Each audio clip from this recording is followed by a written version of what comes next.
the stats have changed since the last time I checked them. But at the time I published Woman Submit, 1,400 women a year were dying from domestic violence. And if it had not been for the grace of God and a supernatural move of God, I would have been dead from domestic violence. And so the names you're listening to are the names of women and even their children who have died.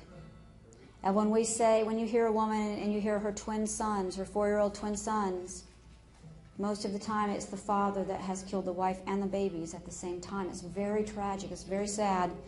And so this does tie into what we're doing. I started a network. It's called the Dorcas Network, in order to empower Christians to respond compassionately and effectively and biblically to the sin of domestic violence. I don't even like to use the word domestic violence, but that's the word we use. It's just violence. It is sin. It's assault. It's murder. It's not child abuse. Children died from it too. But the Dorcas Network was needed because Christian people and just ordinary people in general have a very difficult time knowing how to respond. When I started the Dorcas Network, I heard from many women, mostly women, a few men, but mostly women. They were so excited that someone had started a network to help educate in a systematic manner the people in the church to deal with this sin. So the women would write me. I would send them my flyers. We would email the information. It was on the website. And they would say, I'm going to ask my pastor, can we start a Dorcas Network group in our church? That's what we initially attempted to do. Start a group to let there be someone who was in charge of the information was getting out to the church. Just someone, if someone came in and said, someone in our church is experiencing abuse, someone in the church, a wife is being battered, okay, go see Waneta. She knows about that. She knows where she can get help. That's what we were attempting to do, to have at least one educated person that was educated how to deal with the situation, and then help educate everyone else periodically. It never made it past a single pastor's desk. Not one. And it just kind of, over a period of a year or so, these women just kind of fizzled out, and now they just come and visit the blog and email me. But not a single pastor said, yes, we would love for you to have a Dorcas Network group in this church to where someone can say, hey, there's somebody that can help. Let's go see what we can do about this. And we're talking about real people. I ran into a young lady not too long ago, that was having some issues with her husband. She wasn't really a young lady. She'd been married for a while. And I just sensed something wasn't right. So I asked her, I said, are you safe? That's all I asked. I didn't say, does your husband beat you? I just said, are you safe? Out spills the story. And she wasn't safe. So, there is a way to deal with this and to help. And Jesus said, be compassionate. But there are some things we need to know.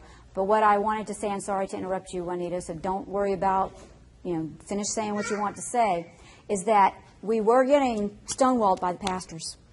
The people in the church wanted to do this and make some difference. Yeah, there is a huge stonewalling going on. So I was trained that no matter how bad you think it is, you can actually take it. You don't have to say you can't stand it. You're capable of taking it. So I had to somehow figure out what I was dealing with and how much of this crap I could take, how much of it I could stand before it would do me any damage, any real damage. I had people around me warning me. These were not Mennonites, by the way, telling me, this is bad, get out. And it's like, well, on the other hand, where would I go? My family, I had them to deal with. Would they reject me? Would the community that I came from, where I wasn't living anymore, but I'd have to go back to that community, would they ostracize me? Would they be gabbing among themselves, saying what a horrible person I am. And it's really hard to make that decision to leave. And in my background, I knew maybe 5 people who had divorced. That's it. And to be one of those, really, really bad. Well, I did eventually leave. After I got so sick, I couldn't take my child with me. That makes me angry, really angry, that we had to suffer for so many years because we did not have the backup of the church community to deal with this. If we'd had the backup of the church community, if my family had stood behind me and said, you come live with us and you bring your daughter along, we'll take care of her. We know you're sick, we're here for you. If I had heard that, it would have been all the difference in the world, but I didn't hear that. There is a brick wall. Churches have around them a brick wall. You try to get this information to their doors and they screen it. They will not let it through unless it has their stamp of approval on it that all the doctrine is sound and correct according to them. Can I interrupt? Yes. I have this brochure that I passed out. Because exactly what you said. We had one church who refuses to use it because we list pornography as sexual abuse. Oh no. Pornography is not sexual abuse according to them. Right. And because it has that in it, they will not use the brochure. How about screening? Yeah. They're very, very big on screening. Kate Johnson knows this, and I brought her card up. I'm so grateful to Kate for coming. She came up from Miami.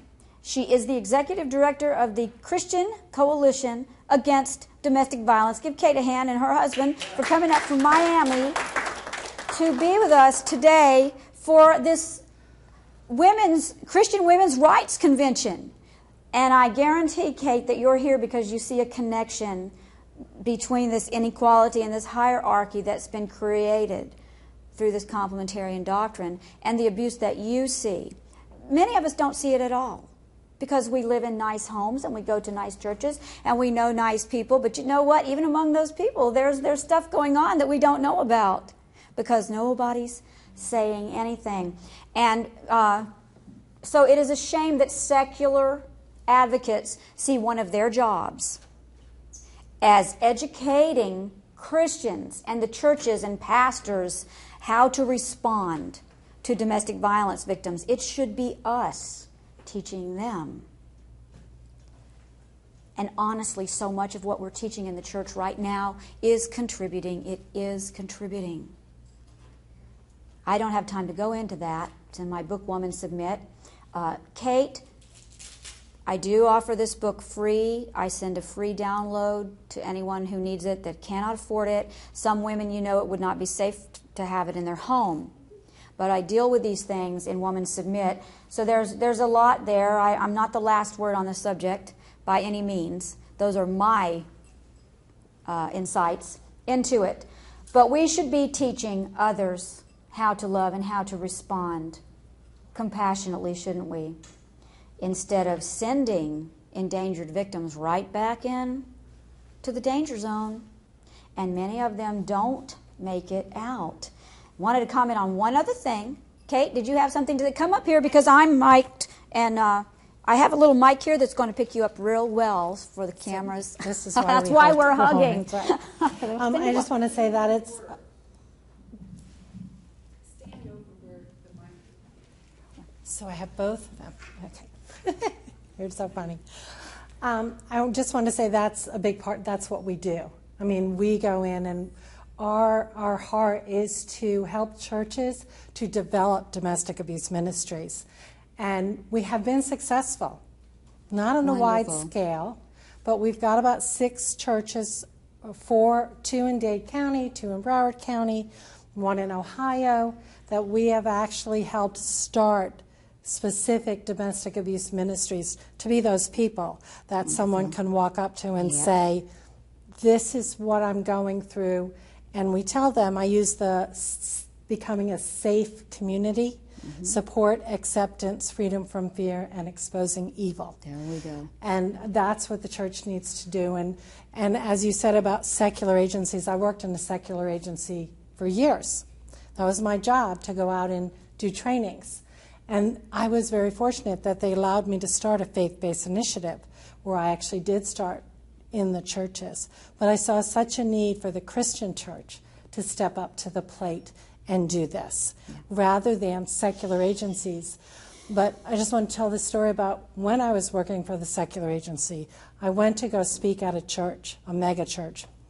And before I got up to speak, the pastor said to the 250 people that were there, "You're going to learn about domestic violence today, but I want to be clear. If anybody comes up to you and they've got this issue, you refer them to the secular agency because that's what they're for." Mm-mm. And I just stood there in amazement. I was like, okay, now how do I get up and speak after this? But I was able to, and that actually ended up being one of the churches that started a domestic abuse ministry, which was amazing. But wonderful, thank you.